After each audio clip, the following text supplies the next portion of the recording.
Welcome to Product AMA, your daily online Ask Me Anything. We started Product AMA to give those passionate or curious about product management a daily break, something to look forward to. The format is 1 hour in length, weekdays at 3 p.m. Eastern. The first 30 minutes will always be a guest and a featured topic. The last 30 minutes is devoted to you, the audience, to ask your questions. So our topic today is about managing in uncertain times. And joining us to explain the topic is Saeed Khan from Transformation Labs. Welcome, Saeed. Hi, thanks, Lee. Thanks for having me. Yeah. So Saeed and I have known each other for quite a while. He's worked in the technology space for, I'm going to say, 30 years. And for the last 20, he has worked in product management, both in Canada and the US. So he did a stint down in Silicon Valley for a number of years. Came back here to Toronto and is now working as a consultant, helping companies to define great product organizations and how to drive their product success. So, Saeed, we've known each other for a long time, and we've lived through some pretty challenging times for the tech industry. You know, I can't remember if you were at Kale Group in 2001 during 9/11, but that was a really, sort of unsettling event for sure. But this current pandemic is different in a lot of ways. I think because so much is uncertain. We've never done this before. We've never been through this before. Can you talk a little bit about how you define that uncertainty and why is it different than other uncertainties we've experienced? So first of all, I was actually in the Bay Area during 9/11, and I actually got to California in March of 2000, which was the peak of the dot-com bubble. And then there was the bust, and then things sort of leveled out. And then there was 9/11, which made it even worse. So, yeah, it was pretty bad back then. I think the difference now versus then, if you think back, is so first of all, there's huge market uncertainty. That's a given in business uncertainty, and that was the case then as well. But I think people didn't have the sort of personal uncertainty in the sense of, we're here, we're at home. Why are we at home? Well, there's a disease. We have worries about our kids. Will they get sick? We have family members. We worry about them, co-workers, et cetera, right? So there's that sort of personal uncertainty. And then on top of that, like, again, comparing to 9/11, we still went to the office to work. We still kind of tried to move forward in the same way that we were. Whereas now we're moving forward in very different ways, right? So there's that business uncertainty, but then there's also a whole level of personal uncertainty that I don't think we had, or definitely not in the same way, right? Like I was worried about my job then. I wasn't worried about my health. I wasn't worried about my family's well-being in that sense either. So I think that there's a layer on top of the sort of uncertainty we've faced in previous situations like this before, the financial crisis from 2009, or like you said, 9/11, or previous recessions. Mm-hmm.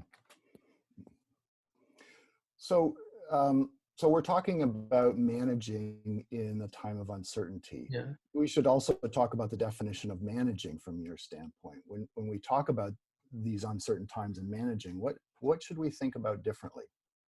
Yeah.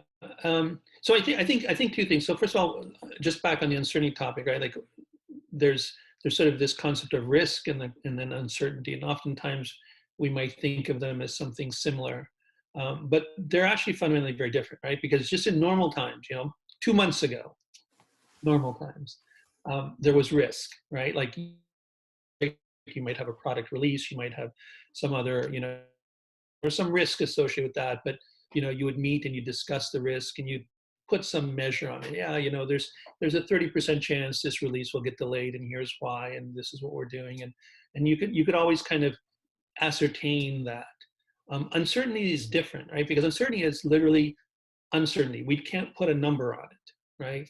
Until something gives us more information. So, I was telling my kids a couple of weeks ago when they were during March break and they had the 2-week shutdown. I'm not going to school after 2 weeks. And like, really? How do you know that? I go, well, I don't know for sure, but everything implies a much longer shutdown. And then when they announced, okay, you're off school till the end of April or whatever. They're like, oh, you're right. And not that I knew, I didn't really know, but I had some data, right? Which was what happened in other countries in Europe where they'd shut down for extended periods and so on. So risk is something you can measure. Uncertainty you can't really measure. You can try and predict, but you don't know, right?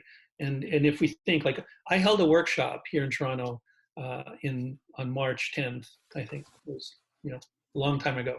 But that was literally the last week we could have held an in-person workshop. And 1 week later, everything had changed. And there's no way I or anyone in that room, to be quite honest, probably could have said, yeah, a week from now, we'll be forbidden from meeting. So I think that's the thing. Uncertainty is you don't know.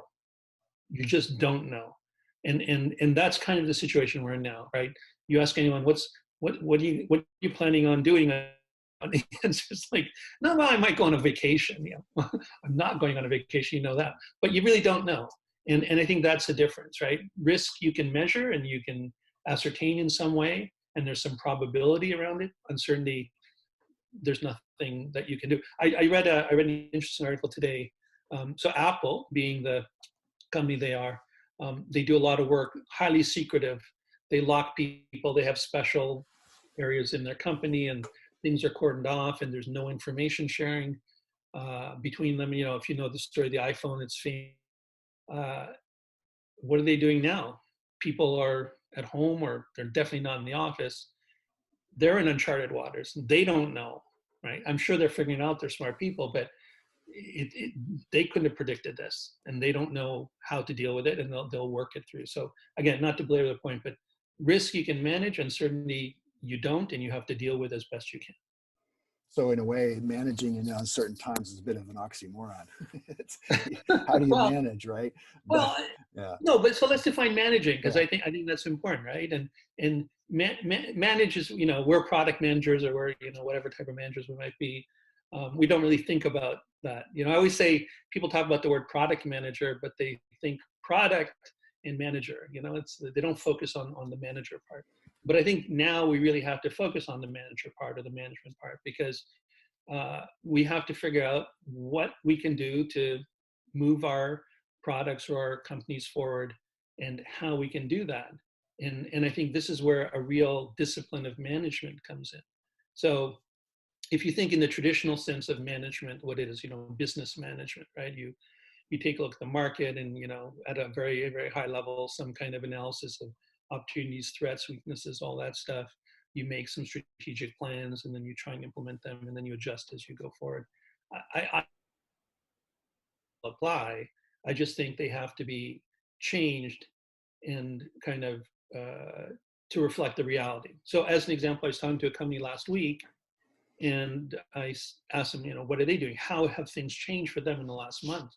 And the CRO, he said, they've created a committee essentially within the company of people, and their job is to stay on top of as much information as they can about the impact of what's going on, maybe new policies, new things from the government, changes in the market, anything. So any kind of information they can get.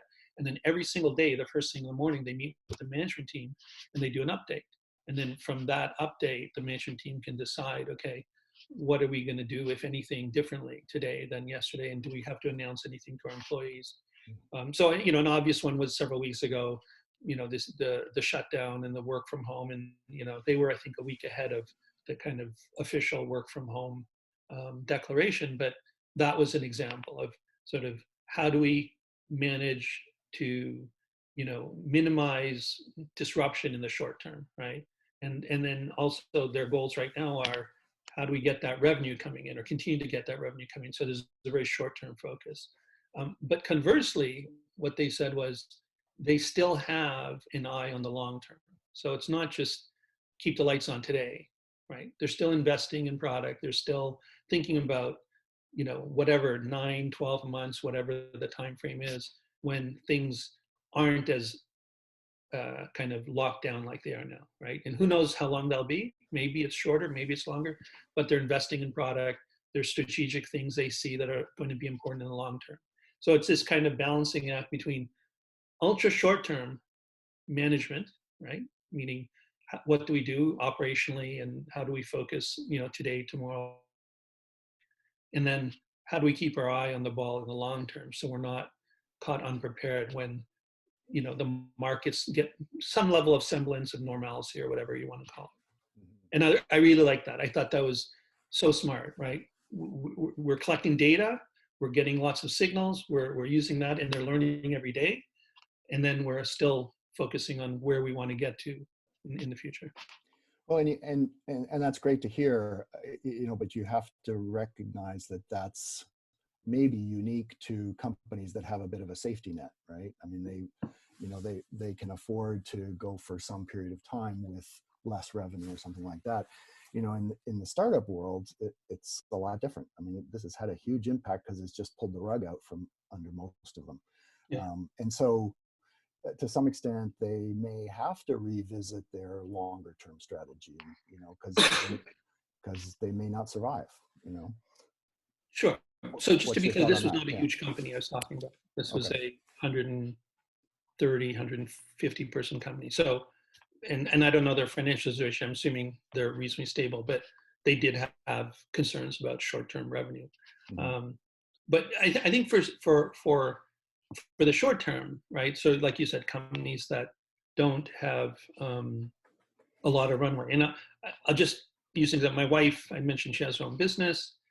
It's property staging business, and essentially you go into other people's houses and you set them up to be sold. Well, guess what? Like, we're not going to other people's houses at all.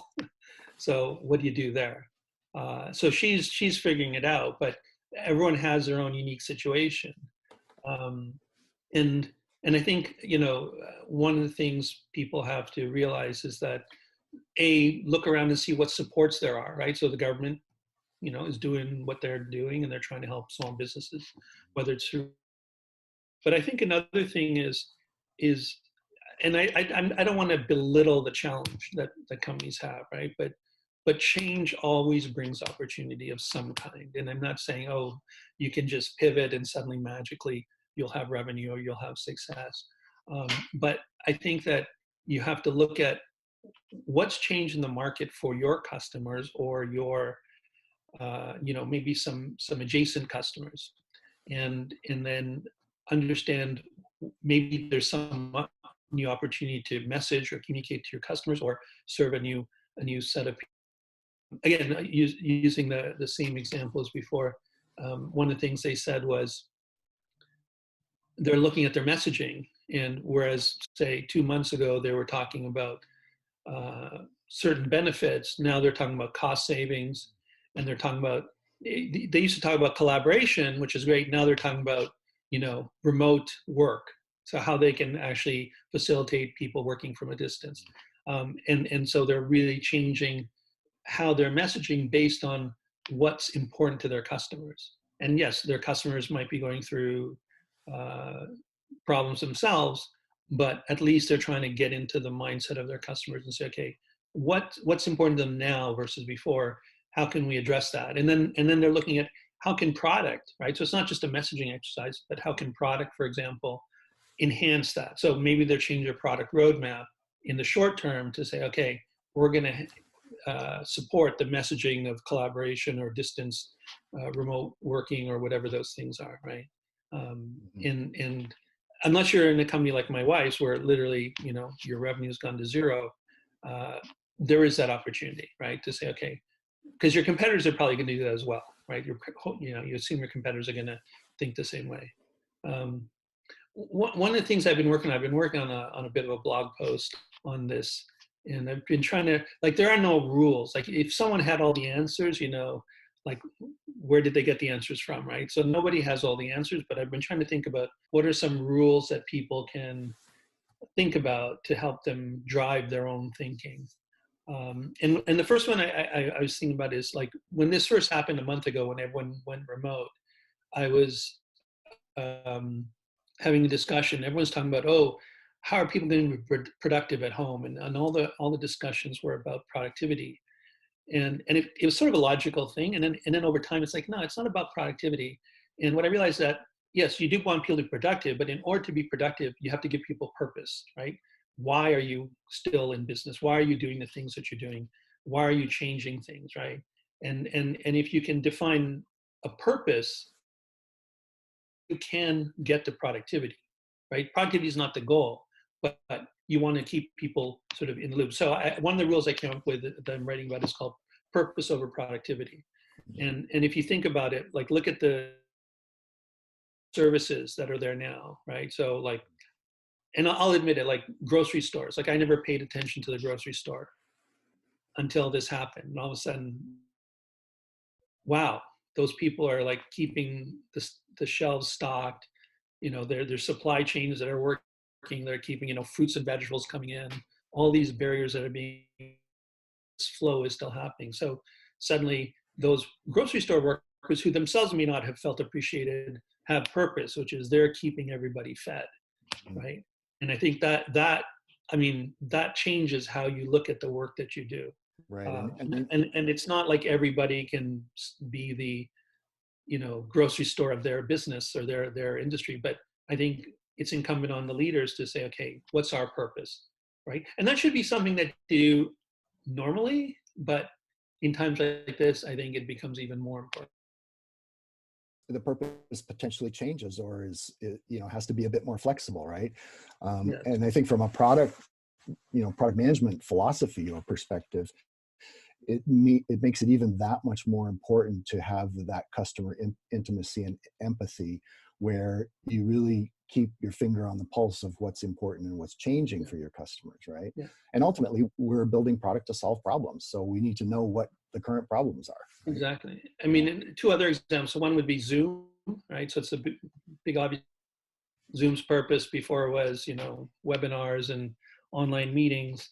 Now they're basically part of the critical fabric that's keeping business going, but also is connecting families and individuals, right? Mm-hmm. I mean, I'm pretty sure everyone's been on at least one non-work related Zoom in the last few weeks. And, you know, I never thought about it that way before. I never thought about Zoom. And if you worked at Zoom, you're probably like, oh my goodness, yeah, we're actually, you know, helping social kind of collaboration beyond just what we're doing a month or two ago. The other one I say, and you know, I'll talk about banks, and banks always get a you know, kind of a nasty kind of reputation because they're you know, they're all about profit. But you're thinking about banks are trying to, I hope anyway, they're trying to be flexible and helping people get through this tough time, right? So that part of their purpose is let's actually smoothen the waters for people. And you know, whether you have a mortgage that you can do something with, or you have some kind of loan or something, like how can we make it easier and keep people going so that they're not kind of financially stressed, right, in this time. And so again, you can talk about purpose and from that perspective. And then the frontline workers and the banks have that in mind as they're dealing with people. It's not a question of a bureaucracy and administration. It's really, we're here to help them make it through a rough period. Yeah, for sure. That's great. Just for everybody that's online, as a reminder, we are taking your questions for Saeed, and you can post those on Twitter at ProductAMA. Get them up there, and we'll get to them pretty quick.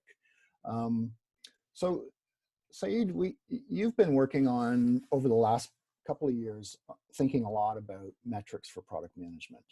So I want to go back to that sort of the discussion earlier about risk and uncertainty, and it sounds like you're saying uncertainty is not something we can quantify, you know, whereas risk we can probably, you know, figure out how to quantify that.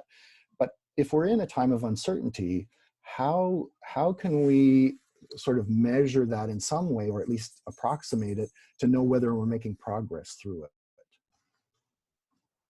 That's a good question. So maybe someone can measure uncertainty. I don't know. I can't. The way I would look at it is that you can measure risk, right? We have these models and so on, and you know, we make approximations because there's something known, right? We go from something known to something unknown, and there's some gap, and we can kind of identify that. I think with uncertainty, we don't know that gap, right? Because we don't know what's going to happen. So I don't think measure uncertainty. You can, though, try and minimize uncertainty, right? And I think we're all figuring this out. Maybe some people have, some kind of models that they're using, but I think, again, going back to that company saying, look, let's get all the data we can every day and just keep moving forward from an informed perspective. I think that's a great idea. I think keep having broad communication and saying, okay, look, this is the situation we're in. This is where we're trying to get to in the short term, right? So another one of those rules I've come over is direction over deadlines. So, we always work under deadlines. When is this due? When will this be done? When will this be released? I think right now, given all this uncertainty, what you want to give people is direction. You want to say, this is where we're headed. This is what we're trying to achieve. And again, with the purpose in that direction, let people figure out what they can, right? But don't say like a direction is a 6-month, big, huge kind of death march, for lack of a better term. I mean, keep those kind of goals short, but let them figure it out, right? Because they're going to be pulling data from different places and information. And so, you hire smart people, let them, use that intelligence to focus. So direction over deadlines is the other one. And then creativity over convention is the last one, where it's time to be creative. Like whatever we used to do, that might have works, but there's no reason to think about doing it the same way, right?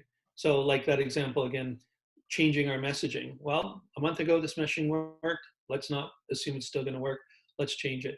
Let's figure out what's a new way to do things. Like the fact that we're all working remote should not be lost on people, that the things we used to do aren't the things we're going to be able to do today, regardless of Zoom and Slack and all these other things that we might try and use to overcome the distance. Let's figure out new ways of doing things, right? Let's take this as an opportunity, better ways to work now. And, when everyone goes back to work, maybe there's an adjustment period going back to work. Yeah, we can't do all that stuff we're doing remotely. Let's figure out how we used to do it before. Who knows? But the situation is different. So the challenges and then the tactics you use will almost certainly be different. Right. And I think in kind of calling on people to be creative is a great thing, because you don't know what great idea will come from where, but it's certainly almost going to be better than just doing the thing you did before, because that's the way you did it before. Right. Yeah, and we're certainly seeing quite a bit of experimentation, and sort of free sharing of learnings, especially about virtual meetings and online engagement, right? Yeah. Working remotely. So that's a good thing. I mean, it's a process of discovery, and we're going to learn a lot out of that. And as you say, right, if and when we go back to, physically working in the same spaces, hopefully we take some of those learnings and adjust our behavior, to really benefit from this experience. Yeah. Like, let me just say, one of the things I would hear from product managers before was that, they couldn't get out of the office. So they couldn't do customer research because, there's always a meeting, or there's always some fire that has to be dealt with. Well, now you're out of the office. So, physically you're out, but maybe you can use this as an opportunity to connect with some of your customers or other people who you weren't able to do so before. And they're probably going, yeah, you know what? Like, I'd love to have that conversation, or this is a good opportunity because they're out of the office as well. And so, there's this kind of, call it like a potential positive disruption that can happen. But that's an example, right, of saying things are different now. So look at things differently and see where there might be opportunities. And who knows, maybe you'll uncover some other things just by thinking that way. Yeah, that's helpful. Let's talk a little bit more about some of the specific things you may have been seeing, in terms of how product teams are adapting. You spoke earlier about daily scrums, with a sort of task force that's advising management, and having that short-term adaptability on a daily basis. What other kinds of things are you seeing that are helping product teams, or that are different for product teams? So I think honestly, I think there's a lot of what's the word? Like just little, I don't want to call them hacks because that's not the right word, but people are trying little things, right? Like what if we all, share something we learned every morning, right? Like in the same way, like you said, like everyone kind of says, okay, or tell me about some challenge you're facing. Because that's the other thing, right? Everyone's at home now. The challenges they're facing are different. And then once they hear, oh, other people are having that same challenge, then they might either empathize more, which is definitely required right now. Um, or they might actually say, oh, yeah, I had that problem. This is what I did, right? And it might be something super simple like, oh yeah, there's this thing in Zoom that I just found out and I didn't know about it. And all of a sudden I can do these things. Or, yeah, when my kids are requiring attention, we have this little game that we play and therefore it keeps them occupied or something. Like, I don't know. My kids are older, so I don't have to keep my kids occupied, but I think just a lot of sharing, right? There was this early kind of message as well when everyone went remote about over communicate. But what does that mean, right? It doesn't mean just talk more. But I think sharing these, both your problems and then potential solutions, is really good. And we always talk about, we should live in the problem space, not as much in the solution space. I think this is a good time to, when we interact with people, live in the problem space with them and understand, and then move together into a better solution space. Yeah. I've had many discussions with, even before the last couple of weeks with people, with product people, about how difficult it is to stay in the problem space, because we as humans, are naturally uncomfortable with uncertainty. So right now we are very uncomfortable, but the way most of us deal with that, and even in the product space, the way most of us deal with that is somebody tells you a little bit about a problem and you immediately jump to making assumptions and, oh, here's the solution, here's what you should do, right? Very rarely do you hear somebody, dig deeper into the problem. Tell me more about that. Why is that happening? What's the impact of that kind of stuff, right? Yeah. So empathy, actually, there's one more of these rules: empathy over execution. And that was one that I thought about early on. And I had this talk with my own family as well about, there's 7 of us in the house. So I have 5 kids. And so it's not a small group of people. And so we can step on each other and whatnot. And they said, we have to be, more empathetic with each other and more patient with each other. And empathy is really, it's different from sympathy, obviously, right? Empathy is really understanding something from another person's perspective, and then addressing or dealing with it in whatever way. And I think we have to be super empathetic now. I mean, I live in the suburbs. I have a house. There's a basement. I have my own home office. There's space for me to kind of cordon myself off. I have friends who live downtown in a condo, and I did a call with someone early in the week, and I don't know what floor they live on, but there's a beautiful view of downtown behind them. But it was from his kitchen dining room table, which is clearly not private in any way. So, like there's a real difference between his experience working from home and mine. And it's important to even understand at that level that I have a door I can close and I can, do these things other people don't. And all those little things add up. And so if we can really put ourselves into that position of, yeah, the challenges someone else is facing are different than mine, then we can kind of come together and help each other, right? As opposed to, well, they've got Zoom, I've got Zoom, they got a laptop, I got a laptop, we're all the same. It's definitely not the case. Right. And it makes it that much more human and personal, right?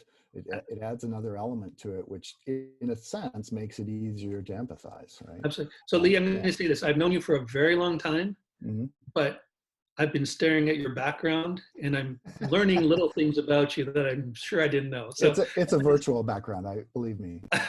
No, it's not. No, but I'm just saying, like, I've seen artwork on people's walls. Like, oh, that's a really interesting painting. Like, didn't know that about someone. Right. Yeah. Well, and I had that problem early on. I was laughing with Mark about it because I don't think I have any blank walls in my place. Yeah. So it's not like I can be somewhere where it's not as distracting. That's right. And the funny thing was, I think it was yesterday, maybe somebody on the call, chatted to me and said, is that a real dog on the back of your sofa? And I had to say, no, but actually the real one's right here. Oh, I never knew that. I just saw that. I didn't know what that was. Yeah. So yeah, but it does make it more personal for all of us. And I guess, you know, an interesting sort of sideline to that is what, you know, how does that help or make it easier for product people to connect with customers in this manner, right? Because yeah, I mean, lots of product people, you know, talk the talk about, you know, talking to customers and working with customers a lot, but in actual fact, it's not that common, right? No, no. So how can we help product managers use this opportunity to really, you know, be more personal and connect with customers? So I think there's two parts to that question. So one is, why were they not doing it before, right? What were the barriers that were stopping them before this? And some of them might have been literally like what I said earlier, just too many fires in the office, you know, you're face to face, people are calling on you to get things done or whatever. Or there could have been other barriers like salespeople are blocking, you know, customer contact, which I think is a terrible thing, but it does exist. Um, but it could have been other things where people weren't maybe confident in their skill to go out and do that. So yeah, they want to do it, but they're not sure how to get it done or what's the right way, or, you know, how to have a really good research focused conversation. So I think people have to understand that and say, okay, what was the challenge before, and then is that challenge still in place? So as an example, let's just say, for sake of discussion, it was that first scenario of too many fires in the office and, you know, that face-to-face contact. So I'm going to assume that some of that has gone away, right? Onto your Slack and all that stuff, you know, in real time. And so you can make time to say, okay, let me reach out. Let me try and get, you know, maybe you have to work through customer success or whatever to get there, but let me reach out and start making that and just make it a conscious effort. If it was, say, the other example of sales blocking the way, well, sales might still be blocking the way, even though you're remote, and you still have to overcome that and you have to figure out how to work that, but you still have to make that determination that I'm going to do that now. I need to do that, and it's important because, you know, when we come out of this, I want to have a better understanding of customer issues and problems, and maybe some of what you learn now can be applied now, right? So you might be able to make the case to your management or whoever to say, look, this is a really important time to understand what's going on with customers, and this is the right thing to do. Let's figure out how to get it done quickly. And you might get a very different answer than you would have gotten 2 months ago. So I think use the dynamics of the opportunity or the situation now to identify opportunities for change. And I think that if you're really doing the right thing, or your intention is to do the right thing, you should have an easier time, as opposed to, you know, before, you know, the rules were the rules. You know, I think now people will loosen rules in certain areas if they understand what the value is. Mm-hmm. Mm-hmm. For sure, for sure.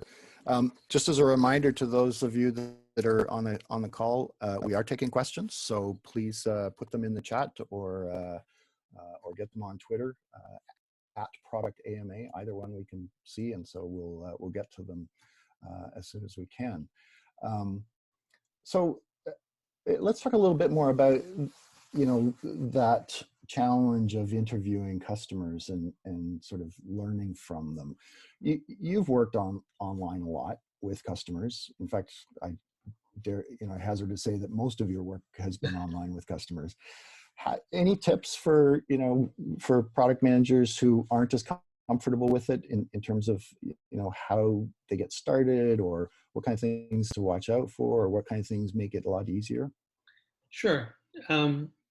So first of all, I have this rule: start with the objectives, right? So let's start with the objectives of why you need to talk to customers, what you're trying to learn, and what you want to end up with at the end of your research project. So let's say you're looking to research a brand new product area. So it's not like you can just, you're actually looking for new opportunity. So understand what that opportunity is, define it, and sort of work backwards and say, okay, in order to get these questions answered that will help us move forward with this product area, these are the steps we have to take. These are the questions we want to get answered from people. These are the people we want to talk to in terms of maybe it's certain types of customers or partners or other roles in companies. Like it might not just be users, it might be buyers, it might be influencers, or maybe there's multiple types of users. So really kind of work that out backwards and say, okay, this is what it's going to take to get to the end result we want. And then start identifying who are the right people you want to talk to, right? What kinds of customers are they? All local? Are there any international, et cetera?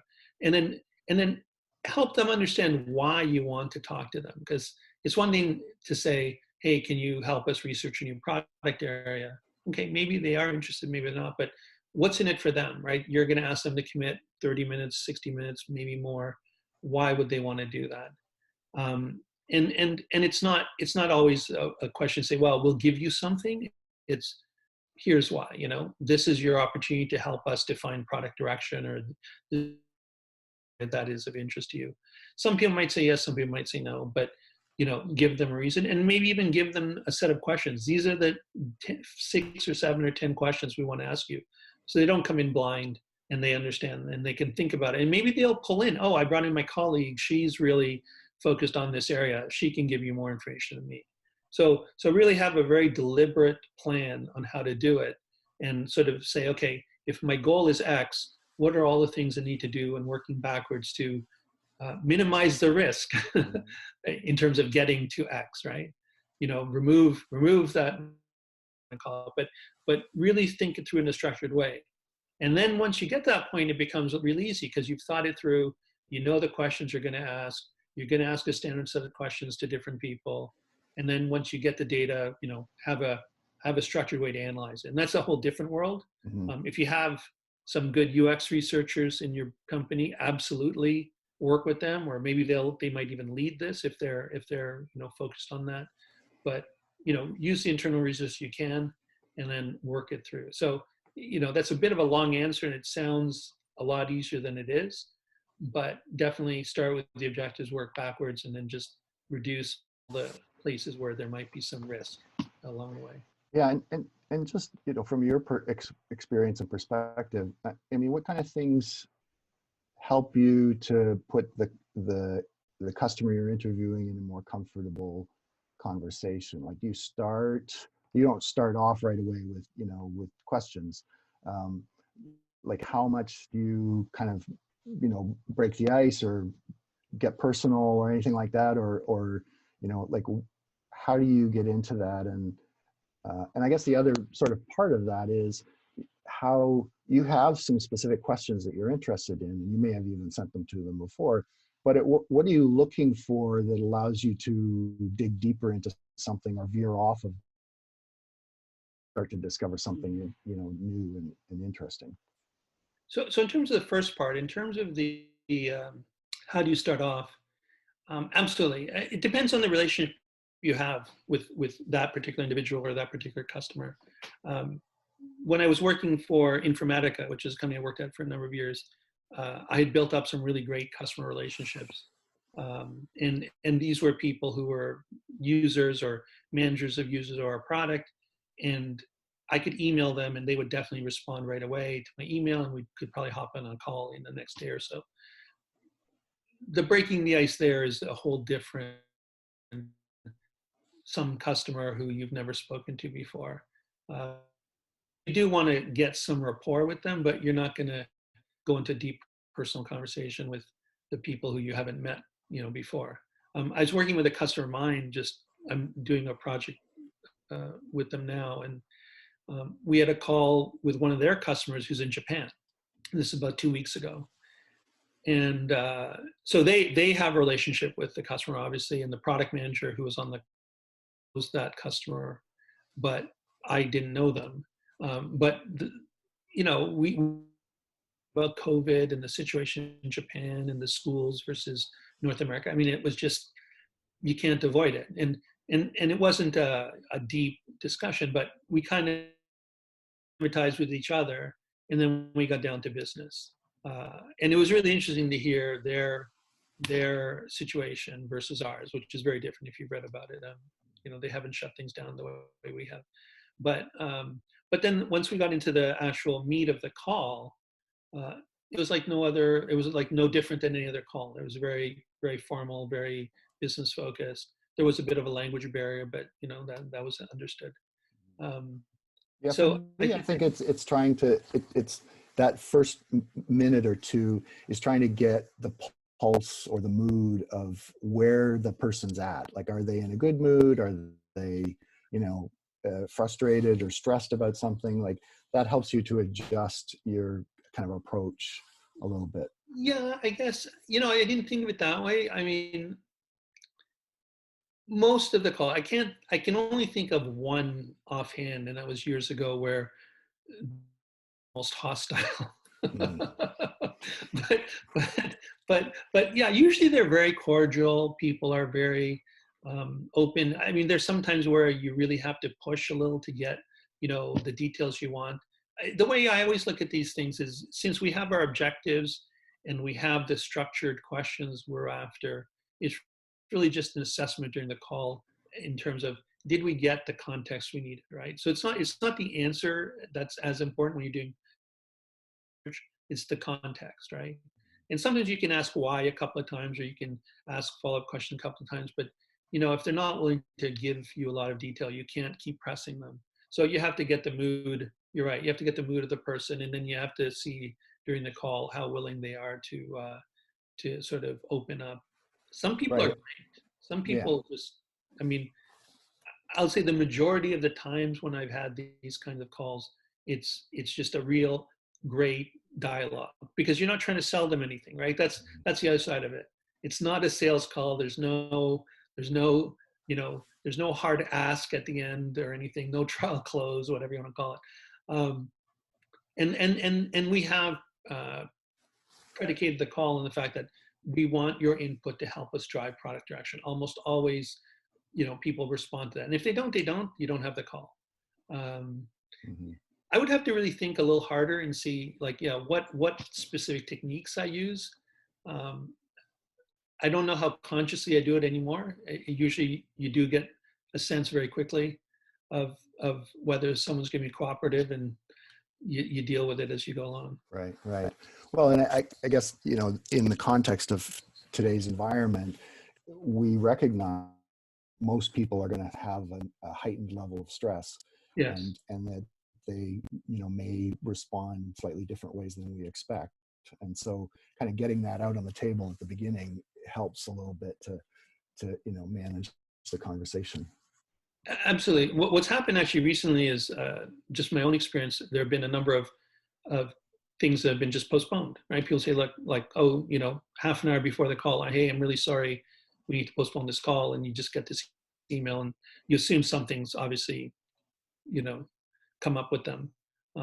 But eventually, when you do have the call, maybe things have calmed down. So, yeah, example of the hostile call, it actually wasn't even, it was one individual on the call who felt threatened by this new product we were thinking of building, Mm.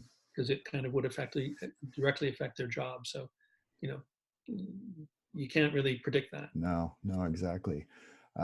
So just as a reminder, we are taking questions from any of you that are on the line.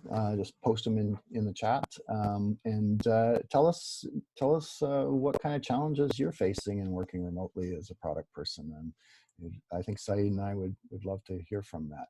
So post your questions in chat, and we'll get to them. Saeed, let's go back to your sort of guiding principles or axioms, as you referred to them. Productivity over, or sorry, Purpose over purpose over productivity. Thank you. Yeah. I was, walk us through the other ones again, just briefly, because some other people may have joined since. So purpose over productivity, empathy over execution. Actually, I didn't mention that one, I think, or I did, but to me, that's incredibly important. And that's both internal and external, meaning that empathy towards your coworkers and people internally, but also towards your customers, right? And the people outside, because everyone's going through this disruption.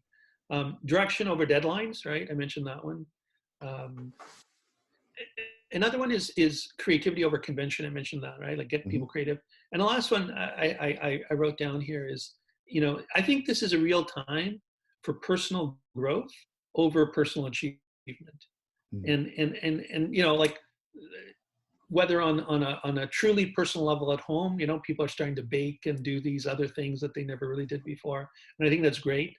Um, uh, but I think at work as well, right? This is a good time to think about growth. How can you move or work or help in an area that you might not have been sort of thinking about a couple of months ago, right? Is there some skill you have that can contribute to your company's success in some way that isn't maybe part of your standard job description? That way versus sort of personal achievement, like am I going to make my MBOs for the quarter and get my, you know, recognition that I was looking for or whatever. Because I think that, again, given all the uncertainty, we don't know where things are going.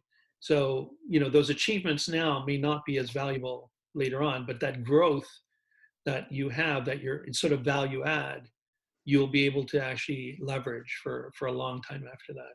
And people might see you in a different light. You know, maybe they thought, oh, you know, Saeed's a really good product manager, but he doesn't really focus on marketing as much. And maybe if I focus a bit on the marketing skills that I have, people would see me in a different light. You know, that might be something. And if that's an area I'm interested in moving into or something, that might help me. Mm. So I think that the growth over achievement is a really important thing to think about. It's not a rule that you have to follow, but I think it's a good thing to consider.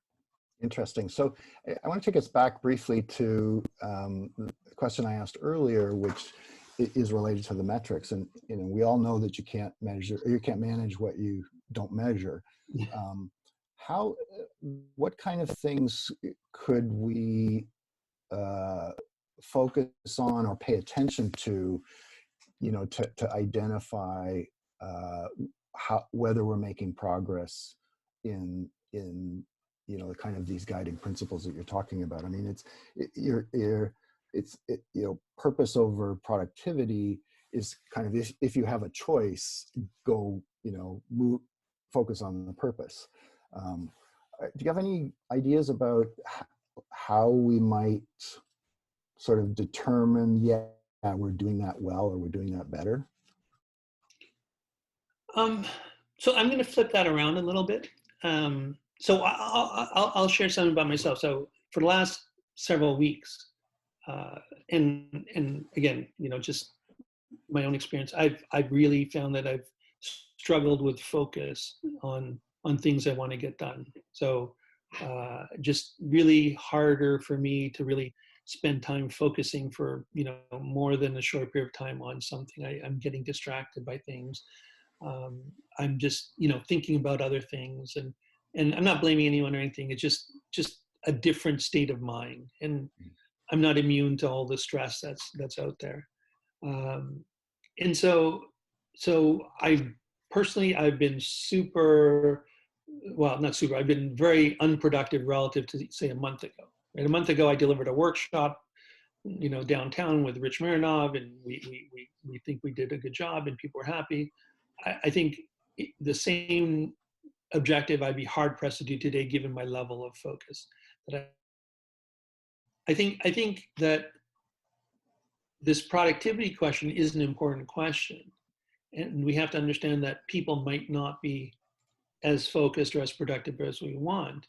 And so if you want to do metrics, right, you can measure productivity, you can measure output, you can measure results, but you don't want to say, oh, look, productivity is down, people aren't working hard, right? You want to keep those measurements in place and then say, okay, let's try and understand the underlying reason, and then see if we can help people. And not, again, the goal is not same productivity level or whatever it is you were before, but to help them overcome whatever these challenges are they're facing, right? And so like, for example, productivity or purpose over productivity, it's kind of like the Agile Manifesto, right? They're both important. One is more important than the other. If you give people a purpose and you sort of help them understand, okay, this is, because purpose will help you focus. And so if that helps me focus on the end goal and then the steps I need to take, then I'll just say this, my own productivity will go up. And I've actually tried to apply that to myself. I really have. Like, you know, I've got a family, I've got kids, I've got a wife, where, you know, we're all trying to sort of, you know, get through this together. So what's my purpose? And then, okay, now every time I get up and I think about what I'm going to do or what I'm not going to do, is that purpose helping me, bring clarity to the work I'm doing? And then it is helping me a little bit. It hasn't, hasn't put me into high gear yet, but it does provide that sort of guidance. And so I think that's the way I look at it. It gives you a frame of reference in which to prioritize, and ultimately that does, as you say, impact productivity, right? Absolutely, it gives you a frame of reference. And I think, I mean, I don't know if I would measure things or different things per se than I was. Like, let's assume you're measuring important things a month ago, right? Those are important things to your business. Those are probably still important things to your business.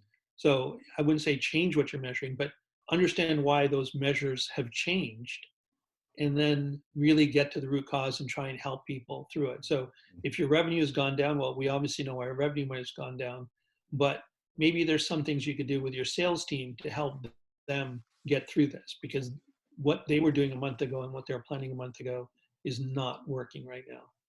Right. So again, it's just a question of getting down to the people level. I used to work with a VP who said, in the end, everything is a people problem. And he meant it, because if there's a bug in the software, well, why is there a bug in the software? Right? You can always trace it back to something with people. So let's get back in touch with the people and what's going on and help them. And in the end, that's where you're going to get the results, or the outcomes, or the outputs, or whatever it is that you're looking for. Well, in fact, what I've noticed is, we've been talking about the difference between outcomes and outputs, and for so long, we really haven't identified that there's a difference, right? So now we're more sensitized to that, and rather than just increasing the outputs or trying to maintain the outputs, we really need to shift our focus to those outcomes and whether they've changed, and what we need to do about that, right? Yeah. So I'll say this about that. So I always look at that statement of outcomes over outputs as motherhood and apple pie. Yes, it's true. But how do you get there? How do you, and it's not just say, hey, we're going to focus on outcomes now, and now all of a sudden everything happens, right? So if you work backwards, so if outcomes are the kind of goal, you need outputs. You also need actions to drive those outputs, and you need skills to execute those actions. And the skills that people had and that they were employing that they were assuming, say, a month or two ago, might not be the same or the right set of skills to drive the new actions and the new outputs to get to the outcomes you want. So I think it's important to work backward and say, okay, again, the skills are people, right? So I've been working remotely for 10 years or more. I do recall, quite honestly, the first 6 months were tough, were really tough for me. All my coworkers were either in California or in the US somewhere, or in the UK or in India or something. They mostly all worked in offices, with other people. I was remote here. And getting the level of confidence that the communication was happening, that things weren't being decided independently, staying in the loop, et cetera, all those things took time. And I don't know what the right period of time was, but it wasn't 3 weeks, right? And we're in that 3-week period right now. So I had to, and I can't articulate what they were, but I had to develop a new set of skills and a new set of actions so that I could actually work effectively being remote. And I think that's something that we need to be conscious of, because people have been thrown into this quite suddenly. I knew I was going in no job. I was prepared for it. People have been thrown into this quite suddenly, and in less than ideal conditions. Mm-hmm. Right? Yeah. The kitchen table, the corner of their bedroom, some or whatever, some place where they can get some kind of privacy to work. And so again, are we prepared for that? Are we doing the things to help people be effective in those environments? Yeah, that's great. I think what you're saying about skill, sort of the self-awareness that you might need to work on some specific skills around adapting to that is good. But there's also a different cadence. Yes. Right. And that's also something to be aware of. And so I think that, ability to step back and observe yourself and say, is there something I can manage differently there? We could adapt to it. Yeah. I think we're just about out of time, and I want to thank you so much for taking the time to have this conversation. And share your insights and thoughts. It's been Thanks. really wonderful. It's always nice to talk to you, Saeed. Follow Product AMA on Twitter and send us your topic suggestions. We look forward to seeing you soon.